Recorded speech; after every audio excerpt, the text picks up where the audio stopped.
Yo, what's going down, everybody? Welcome to Show Me the Meaning, Wisecrack's movie podcast. Show me el Fawn.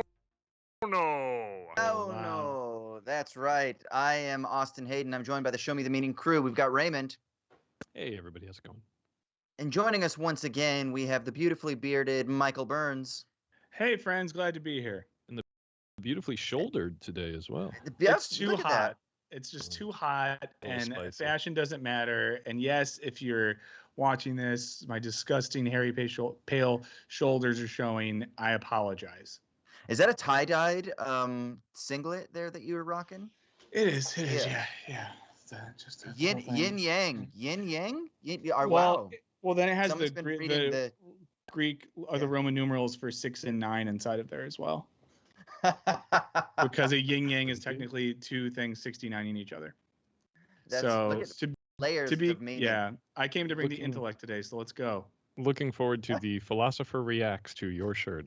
All right, so this week we're going to be talking about the instant classic, written, directed, devised, inspired by the brilliant mind of Guillermo Del Toro, Pan's Labyrinth, or in Spanish, it's El Laberinto del Fauno. It stars Ivana Baquero, Sergi Lopez, Maribel Verdú, Doug Jones, and Ariadne Gil. As always, we'll go around and we'll do first impressions. What was it like the first time we saw this film? How has this film lasted with us on repeated viewings?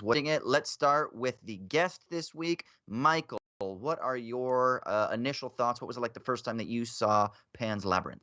Well, so as anyone who has heard me on this podcast before, heard me talk about movies knows, I have an aversion towards spooky and scary things. I'm not proud of it, but it is true, and I'm at least honest with it as an adult.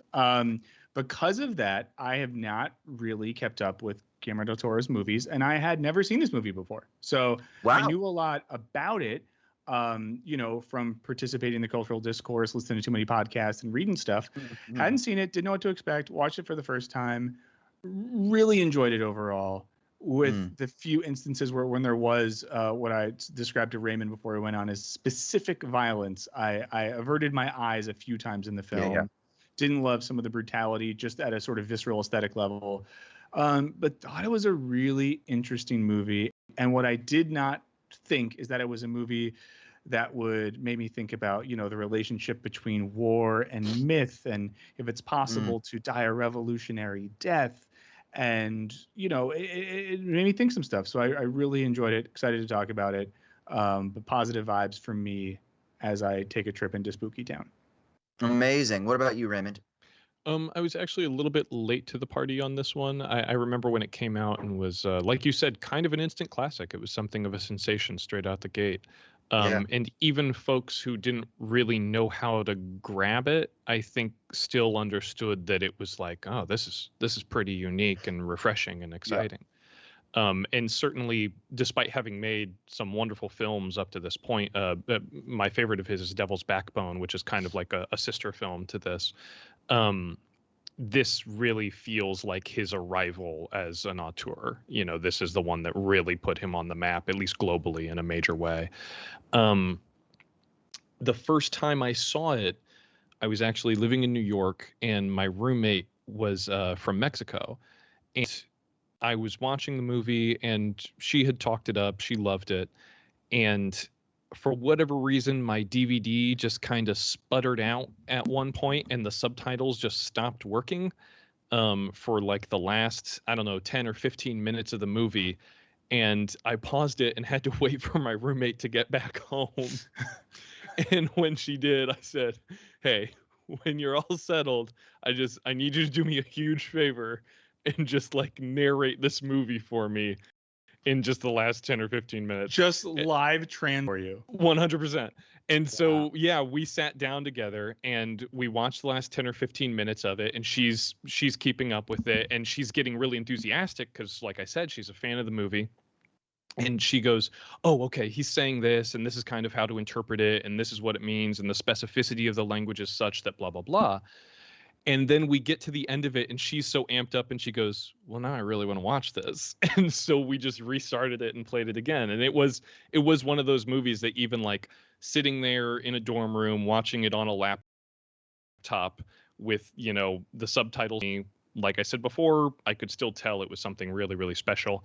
And ever since, I mean, Guillermo del Toro is one of my icons, one of my heroes. I think he's one of the folks that I most revere in the cinematic arts, and I think what I respond to most with his movies is this constant sense of curiosity and discovery, and he paints with such a broad and expansive palette. His movies may not always be great, or they may be a little bit weird or a little unwieldy, but they're always unique. There's always something special about them. So yeah, I'm really excited to talk about this one tonight. Yeah, I'm kind of in the camp that I really didn't understand it when I first saw it. Like, I didn't quite get it. Like, at one level I got it, but I didn't really understand the depth, the use of, a particular genre known as magical realism that emerged in like the middle of the 20th century in Latin America with like Borges and what is it? Gabriel Garcia Marquez and some others. And I didn't really understand the genre too much. So I saw it and I thought it was going to be like a fairy tale. And I was like, oh, this is scary. That's like a scary monster. Like, I thought it was going to be kind of fluffy, like Disney-like, because I was told that it was a fairy tale. And so I didn't really kind of get the aesthetic because I'd never seen anything of his prior to this film. So I didn't really understand what he was doing. So it kind of took me, I think, repeated viewings to really kind of fully grasp the magic and the depth and the sort of wonder and beauty that the film presents, but also what it stimulates and evokes in my own sort of musings and imaginations as I participate in the imagery and whatnot as it's played out in front of me. And so the first time I saw it, I was definitely kind of like, oh, this is cool, but I just kind of don't know if I fully get it. And then on repeated viewings, I actually think it's one of the best films that's ever been made. It's one of the most beautiful films I've ever Oh, seen. wow. Yeah, I think the themes that it addresses are perfectly in my wheelhouse about the real versus the imaginary, and how we're always constructing imaginary frameworks, and that the adult world of war, imperialism, gender inequality, hierarchy, that's also a form of imaginative construction, and that the quote imaginary world that is played out, at least in this film, in the eyes of youthful innocence and childlike wonder, is no less real, and that it might even be more powerful because it recognizes certain elements of creativity and beauty that the adult imaginary doesn't, at least how it's played out here. So for me, I think that there's just so much to explore at a political level. Obviously, the film is intentionally anti-fascist, as it is exploring Franco's Spain in 1944, a handful of years after the end of the Civil War in Spain. And you obviously have rebels in the hills that are kind of Republican, communist, rebels that are anti-fascist, intentionally so, and they're being suppressed by this dominant dictatorial representative in the form of Ophelia's stepfather, the captain. So I think that there's a lot politically there, philosophically. I think it's interesting. And then I think we could even say at like a psychological level, there's something really interesting about this young girl who's dealing with the loss of her father. So there's an exploration of trauma and how you deal with grief and sadness and things like that. So I think it's really fantastic at pretty much every level. And I do think it's probably, I mean, it'd be one of my favorite films ever, in my top, whatever, 50, 20, 30, somewhere in that range, Don't know if it'd be like a top 10 for me, but definitely I think if push came to shove, in the top 20, top 30 range for sure. So I'm excited to talk about it. All right, I do want to let people know we are live right now. So if you're in the chat, please make sure you contribute questions, thoughts, things like that. We are keeping an eye on what's going on in the YouTube chat. So give us your contributions, what you think about this film, and even Del Toro's filmography, other things that he's done. We have a Twitter account. Make sure you follow that. Show me the meaning. It's SMTM_POD. So give us a follow there. We're, tweeting out extras and thoughts and threads, and Raymond's always got cool shit that he's sharing in relation to films that we discuss here that is being retweeted by that account there. So go give us a follow, SMTM_pod.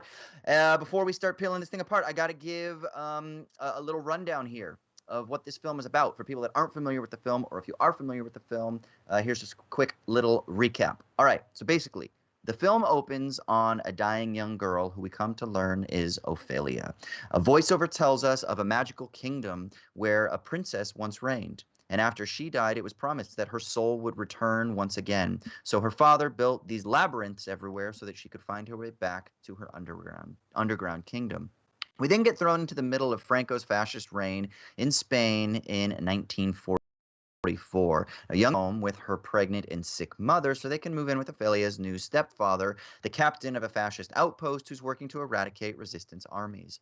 One night, Ophelia is led by a fairy to a labyrinth where they descend into the earth and meet the Fawn. The Fawn explains that she is the reincarnated Princess Moana and that she must fulfill 3 tasks in order to acquire her kingdom.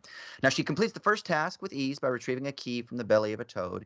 And after this, the Fawn gives a mandrake root to Ophelia to place under her sick mother's bed to heal her. Immediately and basically miraculously, her mother begins to feel better.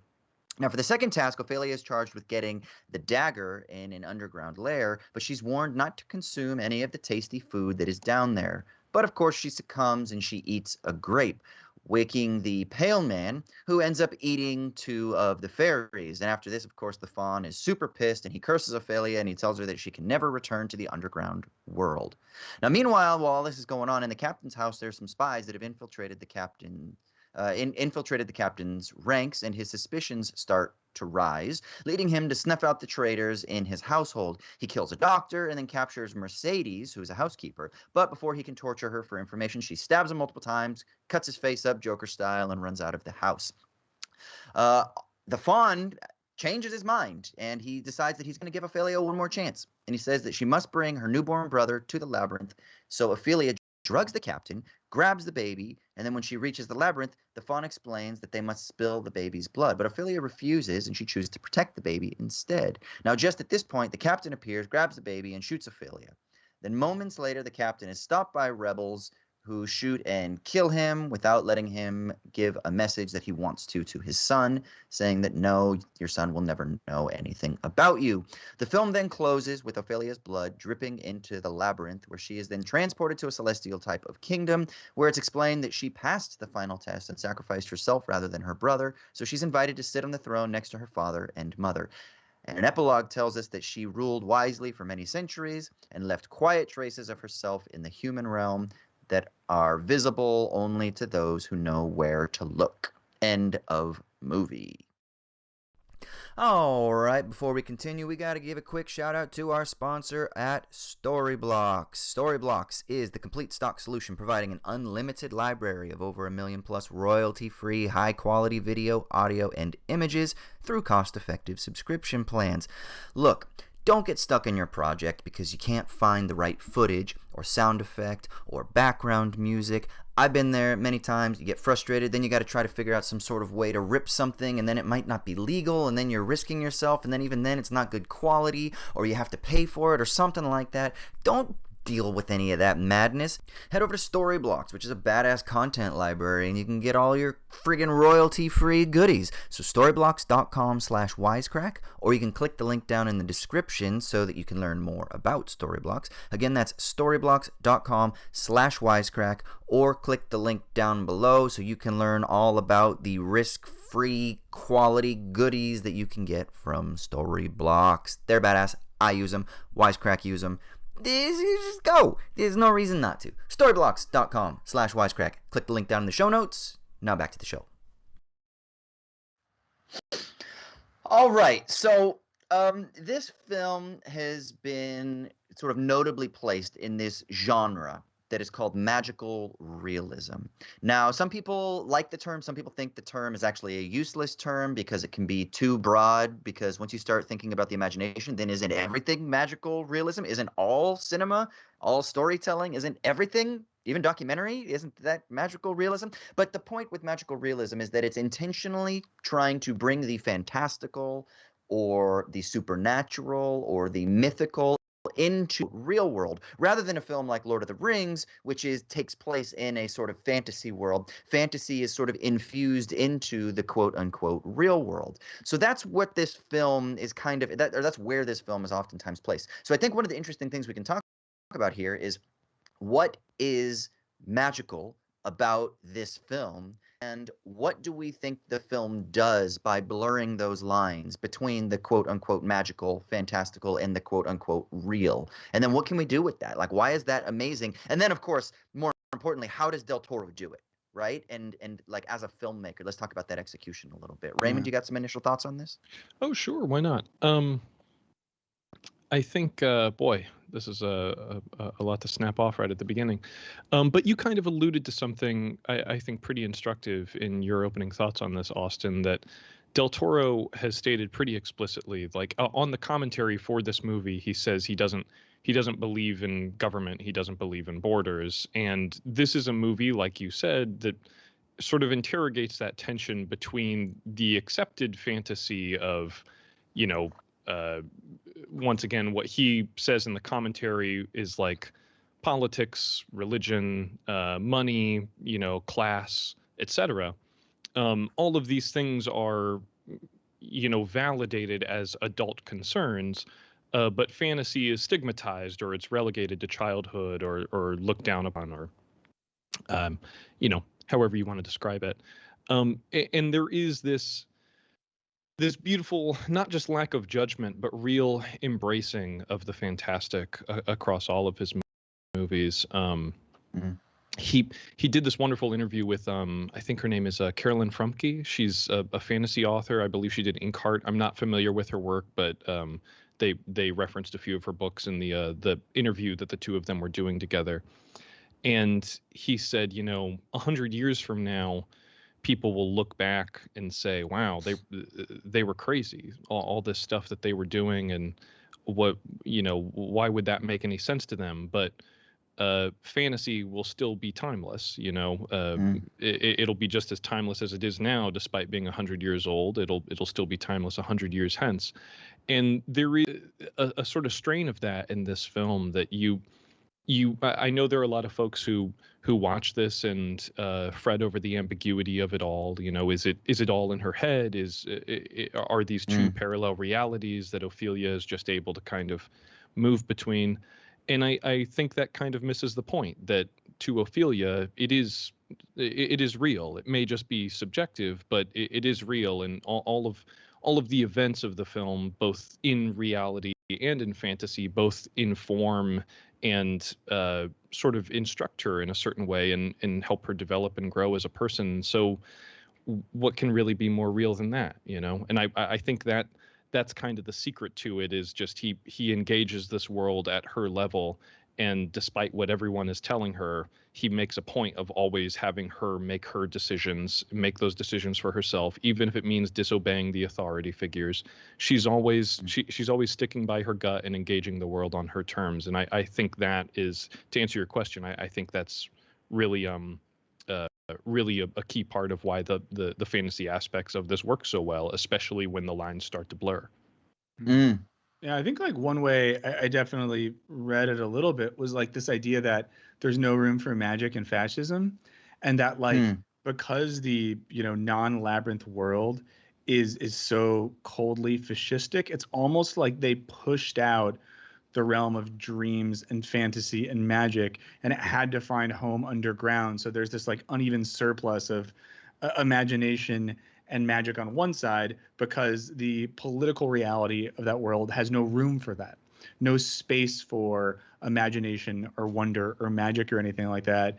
And, you know, it made me think a little bit too about like how the way children are treated in the film. Obviously we have Ophelia, but even like the way in which her unborn brother is kind of treated off the rip is more as a prop for the captain than anything else, which then, you know, kind of did make me think of how, whether it's Socrates or Christ, this emphasis that like children are the ones who are always ready to hear the more radical message. Children are the ones who have that sense of wonder. And well, then no pun intended, but no wonder that Ophelia has to like go to this magical world to find that, because the upstairs non-labyrinthian world is just so devoid of all of those things. And I don't know. That was my initial thought, and kind of building off what you were saying, Raymond, which I also agreed with. Yeah, there's something. I mean, it seems pretty clear too that it's underground, so it's hidden. Is it repressed? You know, is it my acting coach shouts to Anthony Mindel. He always says, what you resist persists," right? Which is also something they talk about in like transcendental meditation and stuff like that. Or you could say it in fancier terms. You could be like, there's a return of the repressed. And so it's this idea that, yeah, you can hide all the magic that you want. You can suppress it, you can deny it, but eventually it's going to come back. Like you can't ultimately get rid of whatever it is that's being hidden. Is it the world of possibility? Is it the world of potential? Is it the world that exists outside of what you deem to be real? And one thing we can say that this sort of fascist regime, it tries to monopolize that which is real. This is good, this is bad, this is right, this is the way to do it. Those other things are not the way to do it. Those other things are the wrong way. Those other things are outside of the bounds of what we deem to be right. And if you have control over the terms of what is real, then you can control a lot of things. But I think what Del Toro does is he kind of says, but even those people who are controlling what is real, they're actually engaged in a type of fabrication. They're still constructing, they're still imagining a world. They just do it in a suppressive way, right? And so then what you get is this blurring of the lines between one form of imagining, which is supposedly real, which is used to wield power in an oppressive and exploitative sense, and this other form of imagination that is one that is bountiful, that is, there's this idea that the mandrake root, the reason that it's a mandrake root is they are related to fertility. So again, there's bounty. The Spanish title isn't Pan's Labyrinth, but it's the Labyrinth of the Fawn, right? And who's the character of the Fawn? And he talks about, the Fawn even talks about how I'm like of the earth and I'm ancient. And so there's something also that's maybe ecological here. There's something about the natural world. And I love, love, love the allusions to Alice in Wonderland, but the color of Ophelia's dress is green, right? And she's going into this cave to defeat this toad who's rotting a tree, right? So there's all these like environmental and maybe what's the word I'm looking for? Sort of like cohesive ways of relating with the world rather than through suppression, oppression, exploitation, hierarchy, patriarchy, dominance, stratification that you get in the militaristic world. And you mentioned the mandrake root specifically, but this film is replete with yonic imagery throughout. There's a very explicit line drawn between maternalism and nature and the sort of like nurturing aspects of nature. When she's crawling through the tunnel in which she meets the toad, it's Del Toro describes that as like the uterine wall, and he talks about the pale man's banquet in much the same terms. And speaking of the divide between reality and fantasy within this, they do a wonderful job aesthetically of coding the two worlds as well. That reality is all in these really cold grays and blues and greens, as you mentioned, and then as they start to introduce the fantastic, you see these much warmer colors start to intrude on the real world. And the first glimpse of that you get, fittingly enough, for the sort of maternal motif throughout is when she is laying her ear against her mother's womb and singing to her brother. And you see this beautiful amber glow and all of these sort of like root-like appendages that are kind of growing off of him, and it's all that stuff is made pretty visually explicit, and it's one of those things that once again helps introduce those fantastic themes and ease them into the real world, because without even really noticing, starts to use warmer hues on the characters above ground, and that just kind of like subconsciously primes you for when those worlds finally collide near the end. It really is a beautiful piece of artistry, and hats off to Guillermo Navarro, the director of photography as well. Sorry, Michael, go ahead. No, I was going to say, like, how cool is it that the way that eventually Ophelia commutes between the worlds is a piece of chalk? This idea that something so simple is all that it takes to create that transformation, to get to that world or let some of it in. I really dug that. And something so elementary, like I don't necessarily know that this was intentional, but the clear association with chalk for me is not just school, but very early childhood education, before whiteboards and overheads and all that sort of stuff.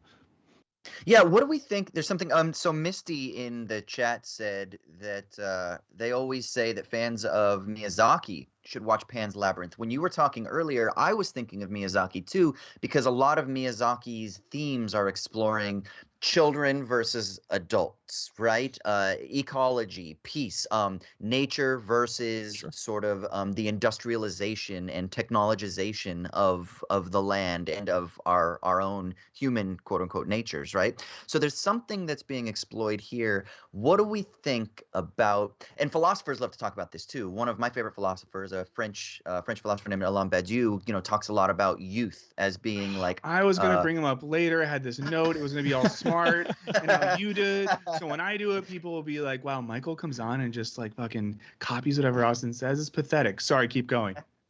I mean, to be fair, we did study at the same place and with some same influences. So, Whatever. I don't want I'm totally out of my depth with the two of you. All I do is watch movies.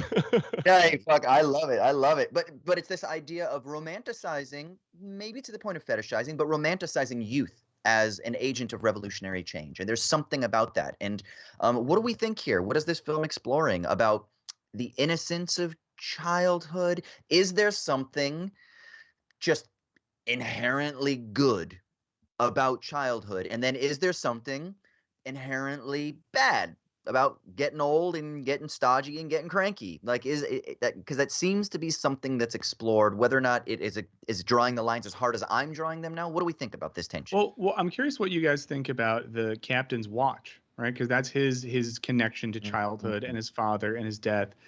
I imagine it's trying to say something about these things, but how do you guys read that? I thought of it as control over time, like the most fundamental thing. So the reason he keeps trying to turn it back on, even though it's dead, his dad's time has stopped, but he keeps fidgeting, keeps trying to have control over it. And I think that the clock is one of the fundamental things that has shifted us into the quote unquote modern world. It's about a control over time, about a control over space, right? And if you can control time, you can control how your troops are being deployed, you can control how supplies are being delivered, you can control the production of goods and services, et cetera, et cetera. So if you can create and construct a way of measuring reality, and you do that through the quantification of nature in the form of time, if you can do that, then you have great, immense power. And so I think that for me that's like his fundamental form of control, which is why it's also the last thing that he looks at. And then he says, tell my son, da da da da. And Mercedes, and I love that it's a woman that stands up too, because there's also clearly like this kind of like patriarchal gender domination that is being explored too. And she says, nah, fuck you, bro. She's not gonna know. Or he's not going to know anything about you. That line rules so hard. Picking up the watch, and I think that is a lovely bit of business that he's consumed with throughout. But if most of the stuff where we see him, at least when the character is being introduced, he's deeply concerned with not only the minutia of something like the watch, but also he's peering through that little sort of jeweler's loop at a map. And if you look at the set surrounding him when he's fixing the watch, the first time you see him fiddling with it, he's surrounded by all these giant cogs, as though he himself is like part of this machine, and that he's so consumed by the gears of all of it that he misses the forest for the trees in a way. And I do think it's very telling that when he's confronted about it at dinner, that he says, no, my father never had a watch. And it's one of those things that's like, okay, what does that say about the character? Is he's so consumed or obsessed by this object, and the fact that he has to deny its very existence? Is it because he can't control it, because he can't coax his whim out of it in much the same way he's able to control everyone else around him? It's a really smart bit of writing. I like this movie, guys. Yeah, I mean that's I'm starting to realize that. I think Raymond likes it. I mean, there's definitely something about psychic repression here, right? Like he can't be vulnerable. He can't explore his own daddy issues, right? Even though it's interesting, the film kind of takes place in the context of a young girl who lost her father in the war. And I wonder, was her father a rebel? Like, we don't really get much information. What side of the war was he on? But we just he was on the bad side. He was a tailor. He tailored the uniforms for the. Oh, did he? Yeah. Okay, I missed that part. That's how the mother met the captain. Okay. There's also, you bring up Mercedes' line to the captain about, he won't even know your name, and that is Del Toro. I was reading, I think it was the companion book to At Home with Monsters, his museum, and he was talking in that book. There's a wonderful interview with him where he talks about how death really not necessarily the end of life so much as a natural part of life. It's what gives life meaning, and immortality is not about living forever. It's about living meaningfully and living through the words and deeds of the ones you leave behind, the ones that you love. And for her to twist the knife, like knowing that that's how Del Toro feels about life and death, for Mercedes to say at the end, like, your own son, the seed that bears your name won't even know who it's from if he continues to carry your name at that.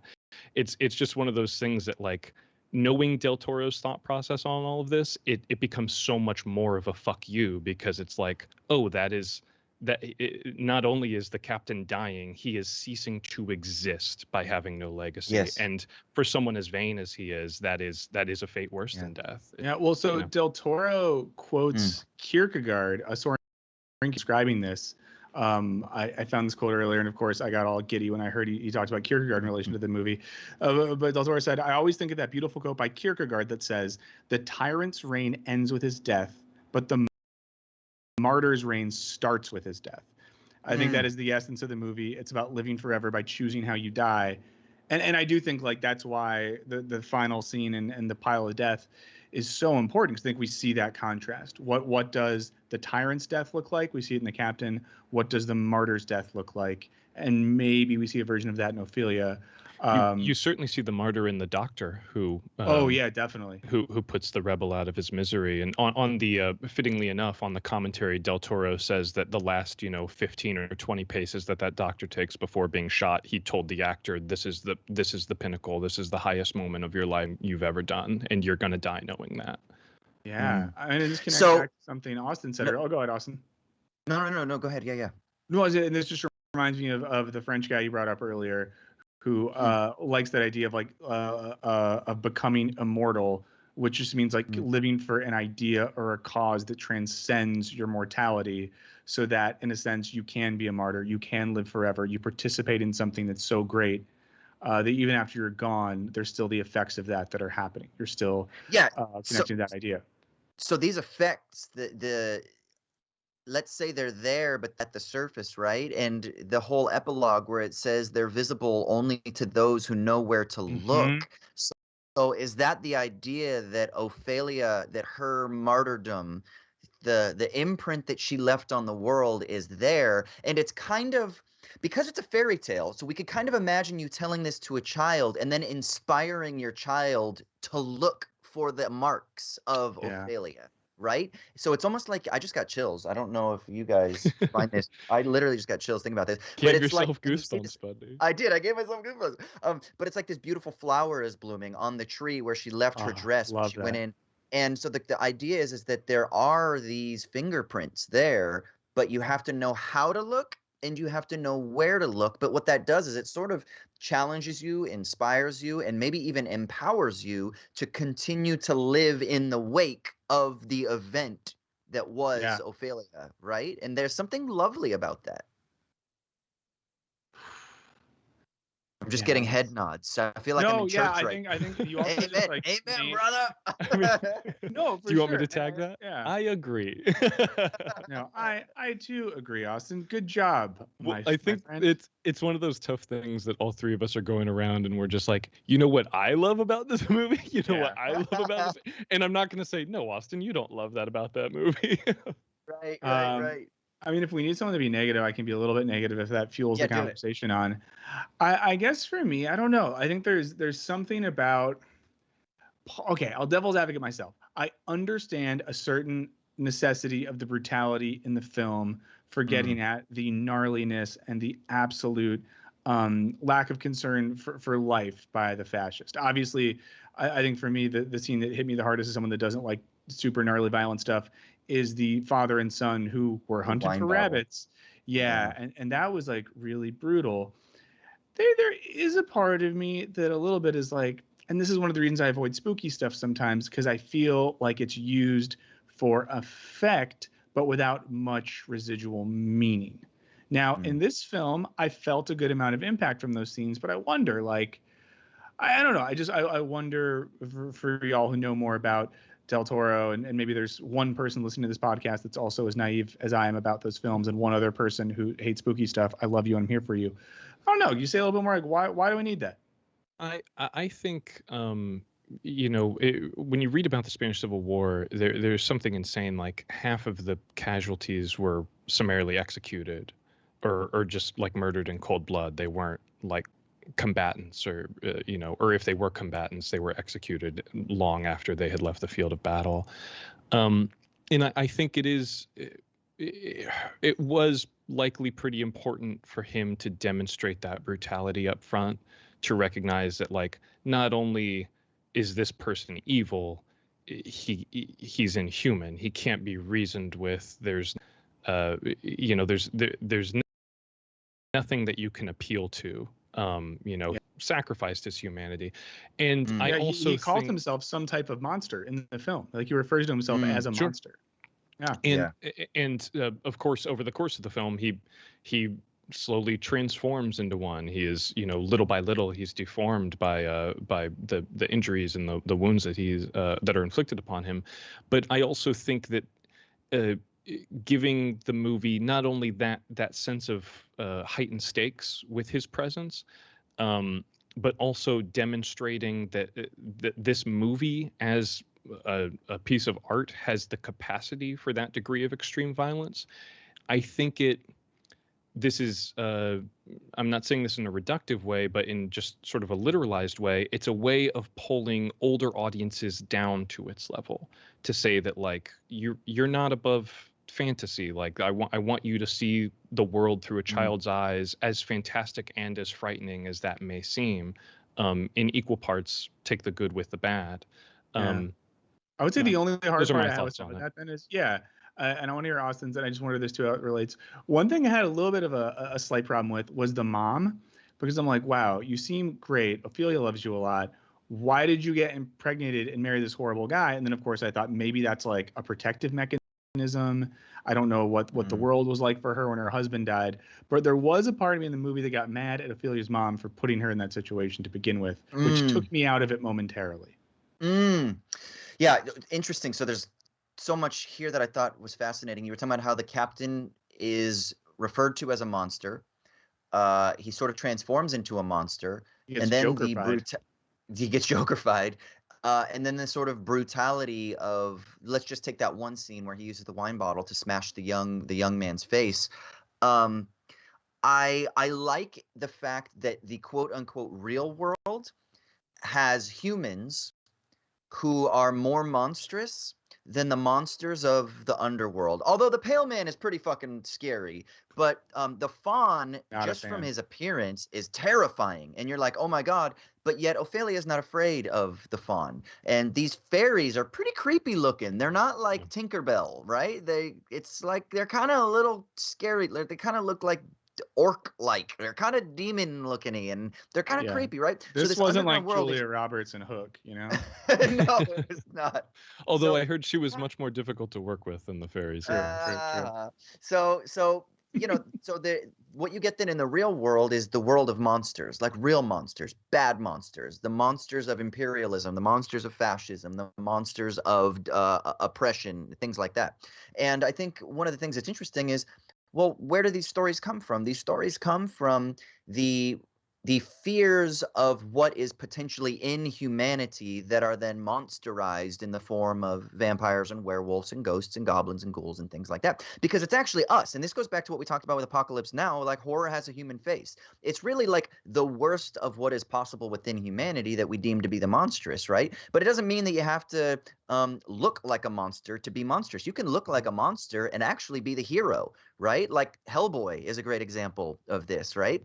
It looks like a monster, but is kind of a hero. Well, with this, you can look like a nice-looking, put-together, you're serving your country, and you're a fucking monster. And I think that's important, because then the quote-unquote real world is still then the world of monsters and fantasy and grotesque violence. So when he smashes that young guy's face with the wine bottle, it needs that level of brutality of the story to make the real world fantastical, because no one's face actually caves like that with a wine bottle, right? You can't How do you know that? I don't like that you Well, know that so confidently. Well, Del It- Toro so I actually think said that so it's was almost based on. comical.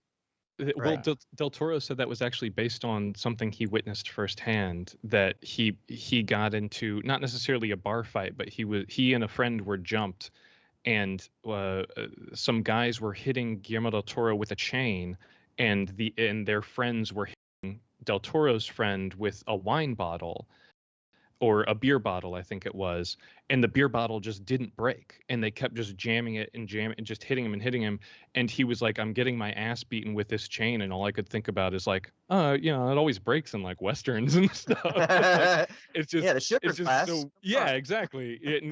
It is one of those things that like that made a really distinct impression on him. But you talk about the relative sense of monstrosity, the poles that exist within this film, where very scary movie monsters are sort of portrayed neutrally. You know, maybe the Pale Man is a little bit more malevolent, but he still has some rules. You know, whereas once again, to reiterate, like you were saying, the folks above ground, not so much. They can't be reasoned with. And he did this interview a while back where he was talking about how the reason he has such a passion and affinity for monsters, this is something you can't talk about Del Toro without talking about monsters, is that when he looks in a magazine or he looks on a billboard or he watches TV, he doesn't see himself. And he said something about how, I'm paraphrasing, but something about how models in magazines are so far on this side of the spectrum that if you put Frankenstein's monster on the other side, he's like, no, I look way closer to this side of the spectrum.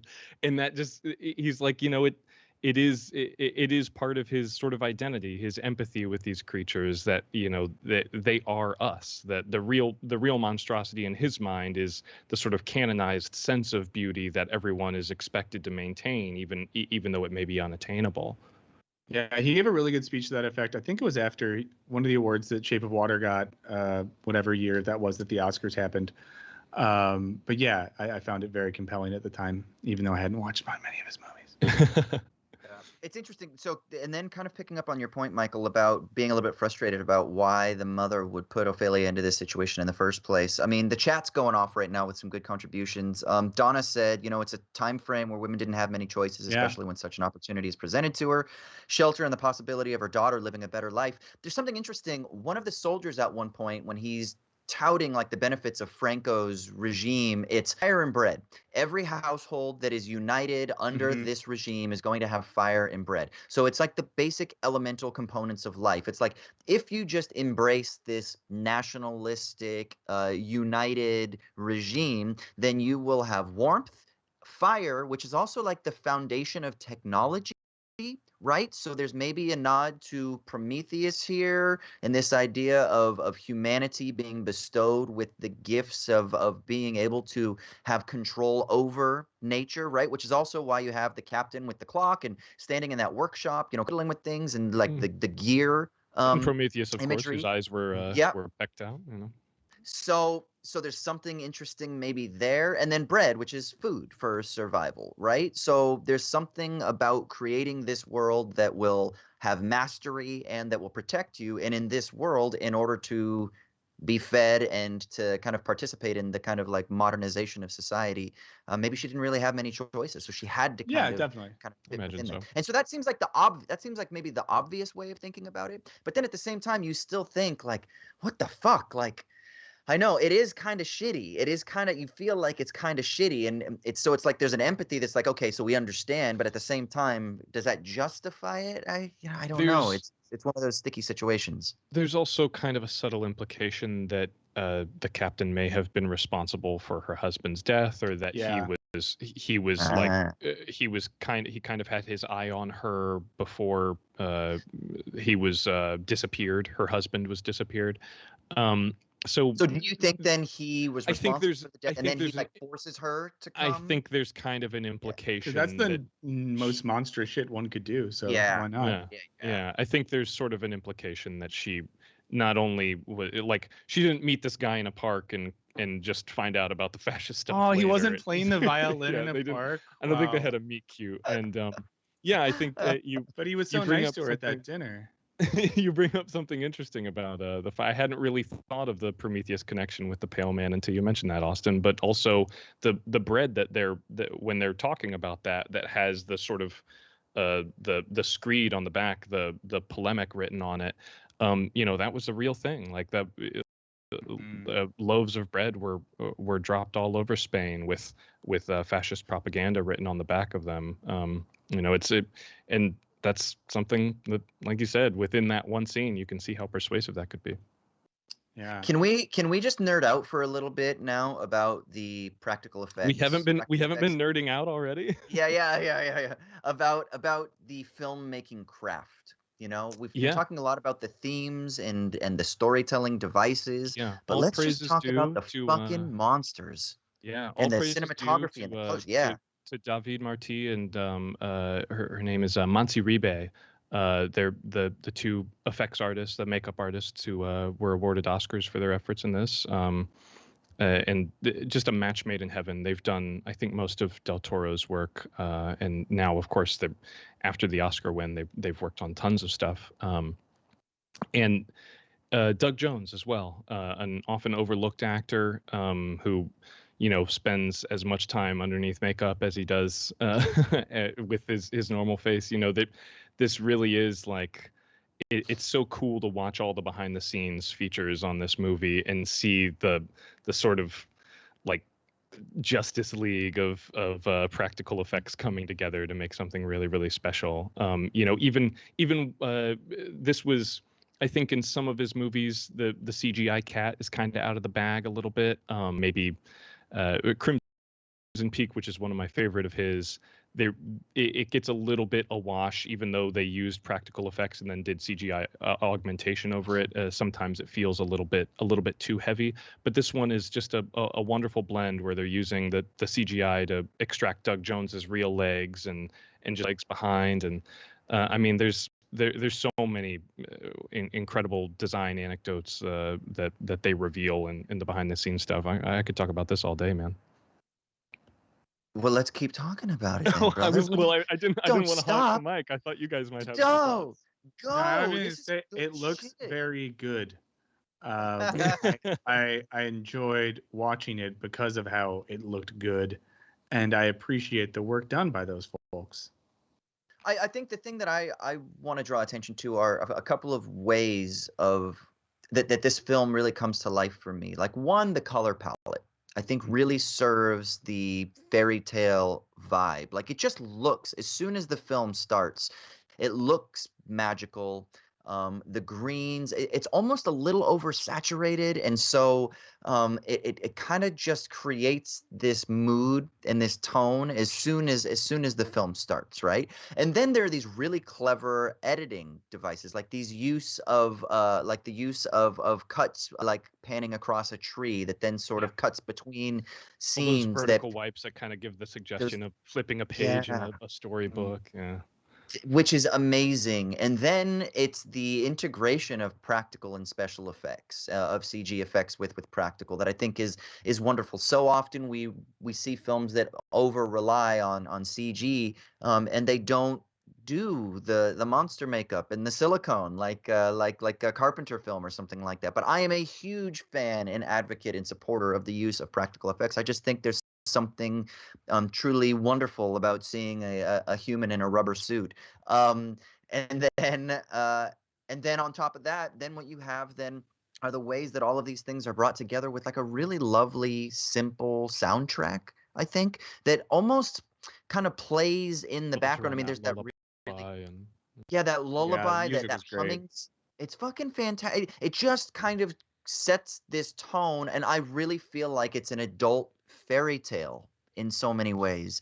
but it's in the format of a child's fairy tale, but it's scary as fuck. So clearly it's not for children. And before So we move scary. on, just to double back and do a little more Doug Jones praise, I don't think folks realize Doug Jones, not only a wonderful actor, a wonderful mime, also one of the nicest people in Hollywood history. He's like the sweetest person ever. And in this movie, not only is he bringing his phenomenal physical performances to life, he is not a Spanish speaker. He learned all of these lines phonetically. They were dubbed over afterwards, but Del Toro had told him, you can just move your mouth, or you can count or something, and then we'll dub over and match it to your mouth movements and cut away when it doesn't match. And he was like, what the hell kind of world is that for this little girl that I'm going to be acting with? So That's for so months, for months in advance of going to shoot this, he drilled all of his lines, getting them down, and he said it was still pretty rusty on the day, and he had to go through pretty slowly. But to not only be giving this unbelievable extraterrestrial physical performance, but also to be doing it in a language that you don't speak, to have to learn that phonetically, and also be doing all of that while only being able to see through two little tear ducts on the fawn's face, or two little nostrils on the pale man's face. I mean, it is a top tier performance. I don't think these kind of actors, Toby Kebbell has appeared on screen a lot more frequently, but the Andy Serkises of the world, Toby Kebbell did wonderful work in the Planet of the Apes updates. And folks just don't give them the credit they're due, because this is an extremely challenging kind of performance, and there aren't a lot of folks out there who could pull it off. Yeah, one of the things I think that's interesting, and this is kind of the last thing I'll say. One more, sorry, Javier Botet. Yeah. Shout out Javier Botet, who's like the Spanish Doug Jones. He's amazing. He did like the Crooked Man in the Conjuring movies. But sorry, go ahead.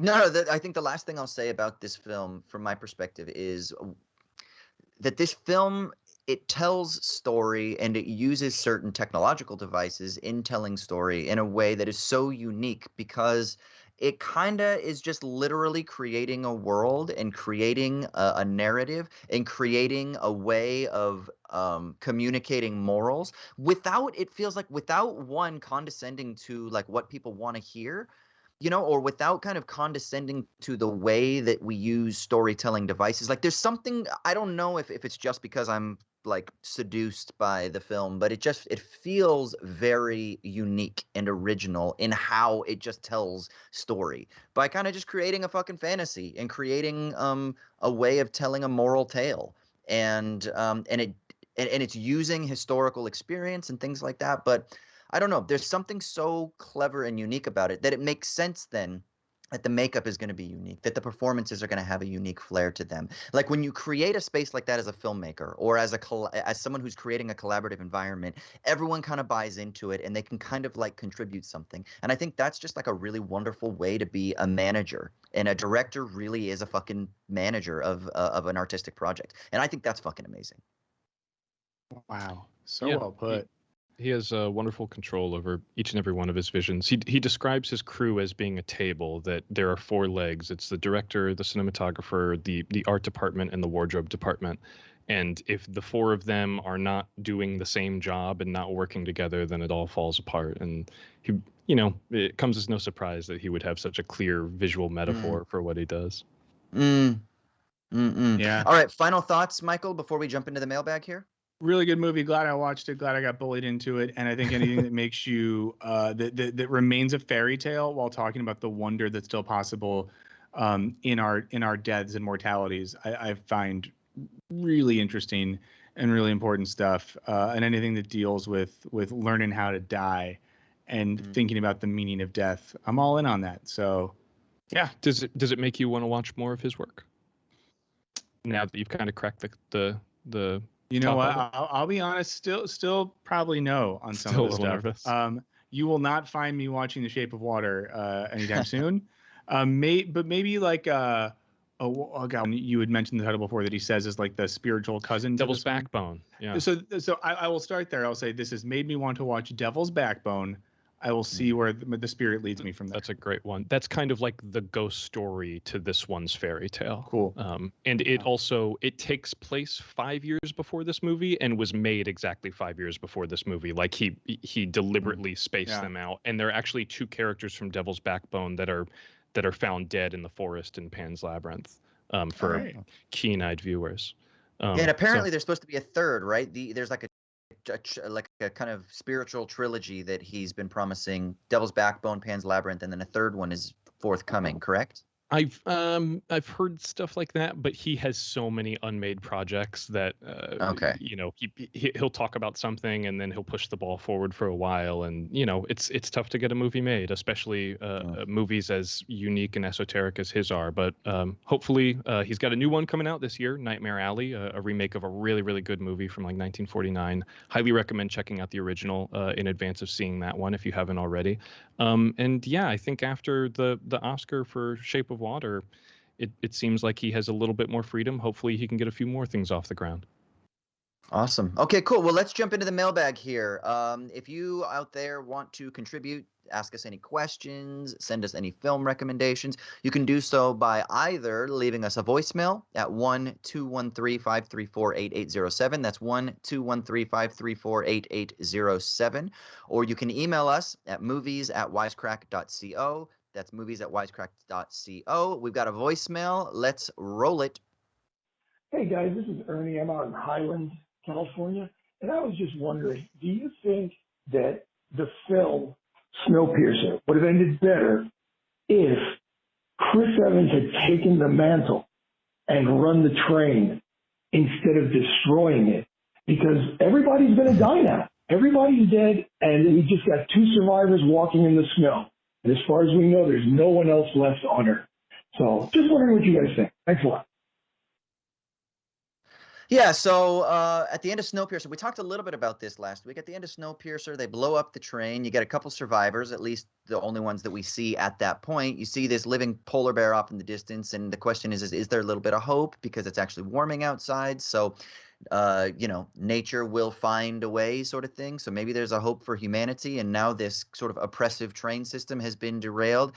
What do you think? Do they die? Like, there's no food. It's a snow-covered fucking mountain that they're on. Like, they don't have any food. I mean, maybe they got food back in the train. There's food now for the polar bear. I mean, those guys are mean motherfuckers. I think that may be kind of the final joke of the movie, that Bong Joon-ho knows how vicious polar bears are, and it may end on kind of an aesthetically hopeful note. But I mean, right after.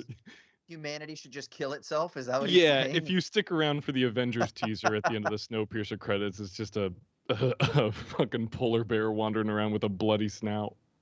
Yeah. But what do we think? Could Chris Evans' character have taken the mantle, taken over the train, and then somehow ushered in more equality? I mean, this is like one of the great debates that you have between like a revolutionary type of takeover versus reformism or non-reformist reformism. Does it maintain the apparatus? Is it impossible to actually achieve the reforming ends that you may desire to see? I don't know. What do we think? Would that have been a viable option? Michael, what do you think, man? You didn't get to talk about Snowpiercer with us yet. I haven't watched it since I saw it in a movie theater, so I have very limited thoughts on it. Sure. I think they're all dead, but yeah.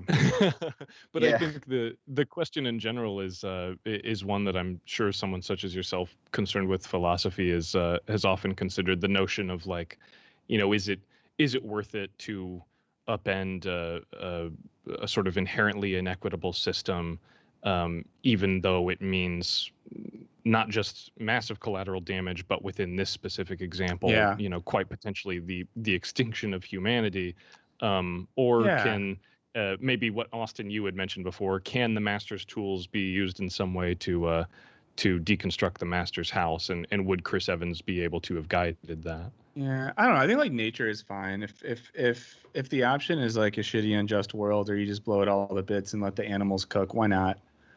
There's ecosystems have predated human beings. They will be around after us. I'm not precious about the the continuation of humanity if it's in an oppressive form. That's another thing that the call kind of presupposes, that human life is inherently more valuable than that of other species, or it's like, the well-being of the planet itself. Would you rather have shit for breakfast or just not have breakfast? So that's another good question. I think we're going to be here all night, fellas. My parents would always say that, and they meant it. All right. Let's do one more. This is an email real quick from Matt, who wants to talk about Apocalypse Now. Hey, Show Me the Meaning crew. I had a question about Apocalypse Now. Leaping off Raymond's comment about Alien also debuting in 1979, do you think there might be a worthwhile comparison between Kurt's Morph?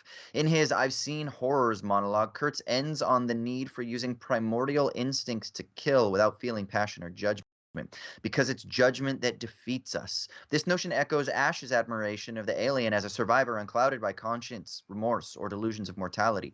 Further, the thing Kurtz has become shifts constantly between lucid, moral philosophy, and brutal psychopathy. Beyond referencing the xenomorph's shifting form, Ash might describe this oscillation with its structural perfection is matched only by its hostility. Was there some latent thought influencing these two figures, or is it just a happy accident? What do you think, Raymond? That's very insightful. I think that's a great email. I think there is there may be some universal characteristics between two sort of not necessarily evil archetypes, but in the same way that we've discussed the notion of monstrosity in Pan's Labyrinth, that I don't think the xenomorph in Alien is like rubbing its hands together and like, yeah, I'm out here to kill these guys or whatever. It's working off of instinct, and I think you could maybe make the same argument that at a certain point Kurtz is working off of some diabolical instinct as well. And if I'm sorry, I can't remember the name of the listener who wrote this in, Austin. Matt. And if you're interested in seeing a much more didactic interpretation of Apocalypse Now in space, I would recommend James Gray's quite literally, like basically a fresh adaptation of Heart of Darkness, but it takes place across the solar system. It's really, really good. I think that movie's still underrated. Yeah, I remember I was freaked out when I saw it and like talked to friends about it. I was like, that was so good. And they're like, are you sure? I was like, I'm pretty sure. I've never seen it. That would be I think that would give us a lot to chew on for an episode, maybe. Cool. Well, sweet. Well, let's sign off there. Let's get out of here. Thank you so much for tuning in and listening. Of course, we want more of your comments and your thoughts and your critiques and your recommendations. Call us 1-213-534-8807 or email us movies@wisecrack.co. Before we get out of here, where can people find you on the internet, Michael? I mostly live at Wisecrack, and when I log out of work, you can find me on Twitter @Michael_O_Burns. Yeah, and Raymond. You can find me right here on Show Me the Meaning, and also on the Wisecrack Patreon, wisecrack.com/ or what is it? Patreon.com/Wisecrack. We just did our first Patreon episode there, extending the conversation about Apocalypse Now. And you can also find me on Twitter and Letterboxd as always. I'm @Crematoria there. And Michael, thank you so much for joining us today, man. Thank you for having me. I'm glad that I watched this movie. It's expanded my consciousness, and I want to be open to new types of art. So thank you so much for. I just wanted to be the first to thank you. I'm sure Austin will slide in with another thank you soon. No, he won't. Michael, thank you for joining us so much. Great. We love having you on. It's just so full of shit. It's just ridiculous. We love you, everybody. Find us on Twitter, SMTM_POD. Send us out, Raymond, will you? Live from I guess the Labyrinth underground. Just trying to work my way through this. It's Show Me the Meaning, folks. Have a great night. Peace.